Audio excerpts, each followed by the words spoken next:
Good morning from the Bullock County Historical Society, and today I bring you another tidbit. And this tidbit is about older restaurants in Statesboro. And the ones that I'm going to talk about, I have a postcard from. Today's tidbit is brought to you by the wonderful businesses here, Orchid Asian Restaurant, Wells Fargo, and specifically Roger Doty, and D&R Car Care. These three businesses continually support organizations in our town. Please support our corporate sponsors and thank them when you see them. One of the favorite restaurants for travelers on US 301 and 25 was Miss Bryant's Kitchen, located on South Main Street in what was known as Andersonville, one block north of the entrance to Georgia Southern. It was noted for fine food, fresh vegetables, and had a high rating by Duncan Hines. Many celebrities stopped at what they regarded as one of the best restaurants on Highway 301, and this highway ran from Maine all the way to Florida. Mr. and Mrs. Joe Franklin opened Franklin's DriveIn Restaurant around 1950. Located at the intersection of three highways, U.S. Highways 301, 25, and 80, it offered restaurant service 24 hours a day. In the 1950s, local young people preferred to stop here for snacks after late evening social events. For decades, the restaurant cleverly advertised the world's worst apple pie. That's not true. Arthur Bauer's Lafayette Grill and Long's Restaurant were located in the same location on South Main Street next to our present-day regional library.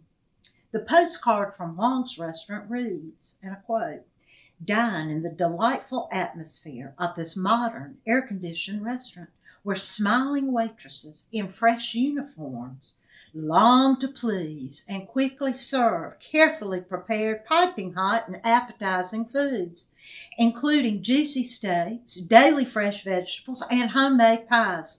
Okay. This sentence has 12 adjectives and 3 adverbs, and people say, I talk a lot. Please inspect our kitchen anytime. Everything supervised by the Long family. Love that card. In the 1970s, the Paragon Restaurant on the corner of South Main and Tillman Road was operated by our members, Inman and Mary Sue Hodges. It was known for a variety of excellent food, especially the seafood buffet. This site once had a restaurant here in the 1930s that was run by Mr. and Mrs. Cecil Kennedy. It was named appropriately Cecil's, chicken, steak, and seafoods. Diners enjoyed the great food and entertainment, including dancing here at Cecil's. Waiters provided curb service in the rear of the restaurant. The Kennedys ran this until the mid-1940s when they opened a tourist home on 301 South that was featured in one of our earlier tidbits. Later, John Myers ran the popular College Grill here. For a long time, it was a restaurant called Archibald's, honoring the namesake of our county, Archibald Bullock. Howard Johnson's was owned by Lehman Franklin and was next door to the Statesboro Motor Lodge.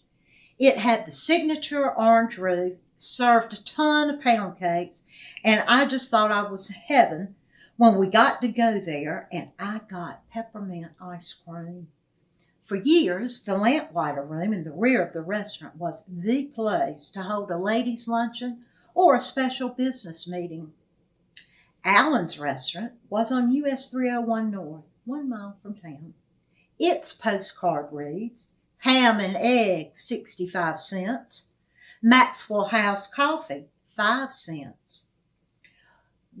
12,211 Georgia and Florida gifts and souvenirs.